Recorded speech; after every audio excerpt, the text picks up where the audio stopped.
قرآن مجید میں بیان کردہ تمام واقعات تمام انسانیت کے لیے رشد و ہدایت کا ذریعہ ہیں۔ ان میں سے ایک مشہور واقعہ حضرت موسیٰ علیہ السلام اور حضرت خضر علیہ السلام کی ملاقات کا ہے۔ اسے سورۃ الکہف میں تفصیل سے بیان کیا گیا ہے۔ واقعہ کچھ یوں ہے کہ بنی اسرائیل نے حضرت موسیٰ علیہ السلام سے سوال کیا، اے اللہ کے نبی، کیا اس روئے زمین میں آپ سے بھی کوئی زیادہ علم والا ہے؟ تو حضرت موسیٰ علیہ السلام نے فرمایا، میں اس روئے زمین میں مخلوقات میں سب سے زیادہ علم والا ہوں۔ حضرت موسیٰ علیہ السلام کا یہ انداز اللہ تعالیٰ کو بھلا نہیں لگا۔ حضرت موسیٰ علیہ السلام کی تربیت کے لیے رب تعالیٰ نے فرمایا کہ ہمارا ایک بندہ آپ سے بھی زیادہ علم رکھنے والا ہے۔ حضرت موسیٰ علیہ السلام نے عرض کیا کہ اے باری تعالیٰ، میں اس علم والے سے ملاقات کرنا چاہتا ہوں تاکہ میں ان سے کچھ سیکھ سکوں۔ اللہ تعالیٰ نے فرمایا کہ ان کا نام خضر ہے۔ ان سے ملاقات کا طریقہ یہ ہے کہ ایک مچھلی ایک ٹوکری میں رکھ لیں، جس مقام پر یہ مچھلی آپ سے جدا ہو جائے اسی مقام پر آپ حضرت خضر علیہ السلام سے ملیں گے۔ تو تکمیل حکم خداوندی کرتے ہوئے مچھلی کو ٹوکری میں رکھا اور اپنے خادم حضرت یوشع بن نون علیہ السلام کو ساتھ لے کر چل پڑے۔ چلتے چلتے جب وہ دونوں حضرات دوپہر ہوئی تو تھک گئے اور سو رہے۔ اسی دوران وہ مچھلی تڑپنے لگی اور ٹوکری سے اچھل کر پانی میں چلی گئی۔ وہاں پانی ساکت ہو گیا اور ایک رستہ ظاہر ہوا، لیکن حضرت یوشع بن نون علیہ السلام حضرت موسیٰ علیہ السلام کو بتانا بھول گئے اور دونوں حضرات نے اپنا سفر جاری رکھا۔ جب حضرت موسیٰ علیہ السلام کو بھوک لگی تو پوچھا کہ مچھلی کہاں ہے؟ تب یوشع بن نون علیہ السلام کو یاد آیا کہ وہ تو ہم سے جدا ہو گئی تھی۔ آپ نے حضرت موسیٰ علیہ السلام کو تمام واقعہ سنا دیا۔ آپ نے فرمایا کہ ہماری منزل وہی تھی جہاں وہ مچھلی ہم سے جدا ہوئی۔ خیر، دونوں حضرات اپنے پاؤں کے نشانات پر چلتے ہوئے واپس پہنچ گئے۔ حضرت موسیٰ علیہ السلام نے دیکھا کہ وہاں ایک شخص چادر اوڑھ کر بیٹھا ہے۔ وہ شخص حضرت خضر علیہ السلام تھے۔ حضرت خضر علیہ السلام نے پوچھا کہ آپ کون ہیں؟ تو حضرت موسیٰ علیہ السلام نے اپنا نام بتایا۔ تو خضر علیہ السلام نے پوچھا، بنی اسرائیل والے موسیٰ؟ آپ نے جواب دیا، ہاں۔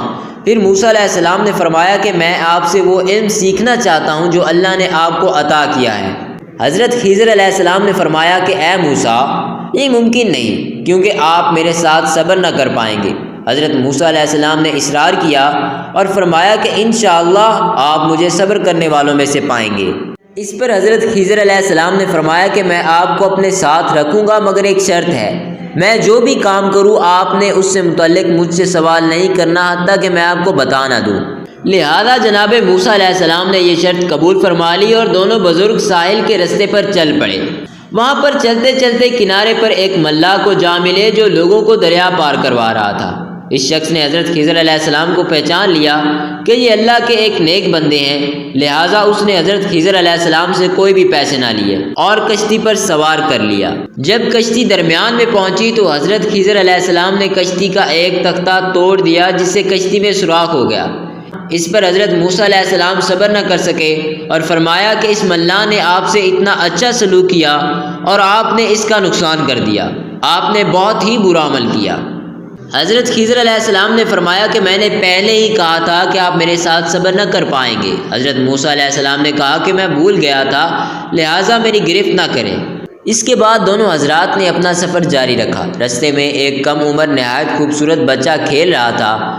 حضرت خضر علیہ السلام جلدی سے آگے بڑھے اور اس بچے کا گلا دبا کر اسے مار ڈالا۔ اس پر حضرت موسیٰ علیہ السلام خاموش نہ رہ سکے اور فرمایا کہ آپ نے ایک معصوم بچے کی جان لے لی، آپ نے بہت ہی معیوب عمل کیا۔ اس پر حضرت خضر علیہ السلام نے فرمایا کہ میں نے کہا تھا کہ آپ مجھ سے کوئی سوال نہیں کریں گے۔ حضرت موسیٰ علیہ السلام نے فرمایا، ٹھیک ہے، اگر اب میں سوال کروں تو ہم دونوں جدا ہو جائیں گے۔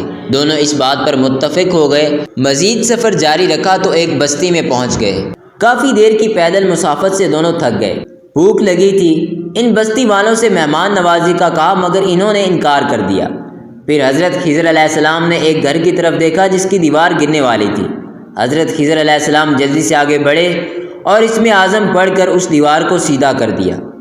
اس پر حضرت موسیٰ علیہ السلام نے کہا کہ آپ ان سے دیوار سیدھی کرنے کی اجرت بھی لے سکتے تھے تاکہ ہم کچھ کھا لیں، کیونکہ ہم کافی دیر سے تھک چکے ہیں۔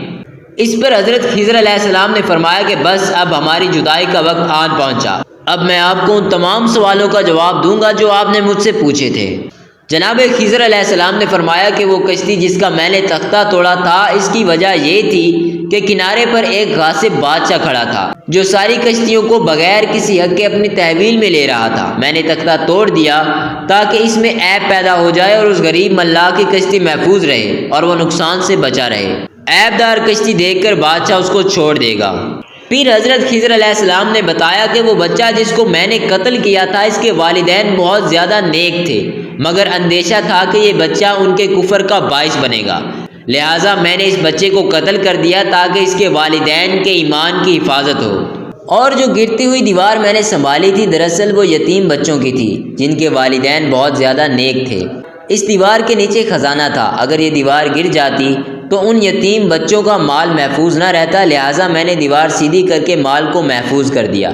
ایک روایت کے مطابق ان یتیم بچوں کے آباء و اجداد میں سے 7ویں پشت نیک تھی۔ اس کے بعد معاہدے کے مطابق دونوں حضرات میں جدائی ہو گئی۔ اس سے معلوم ہوا کہ علم طریقت اور علم شریعت میں بہت زیادہ فرق ہے۔ نبی آخر الزمان محمد مصطفیٰ صلی اللہ علیہ وآلہ وسلم کو اللہ نے بہت سارے علوم سکھائے۔ آپ کو علم شریعت کے ساتھ ساتھ علم طریقت بھی عطا ہوا۔ وی ہوپ سو کہ یہ ویڈیو آپ کے لیے کافی انفارمیٹیو ہوگی۔ اگر آپ ہمارے چینل پر نیو ہیں تو لائک اور سبسکرائب کر دیں، ساتھ میں بیل آئیکن کو بھی دبا دیں تاکہ ہر آنے والی نئی ویڈیو آپ تک بر وقت پہنچ سکے۔ والسلام۔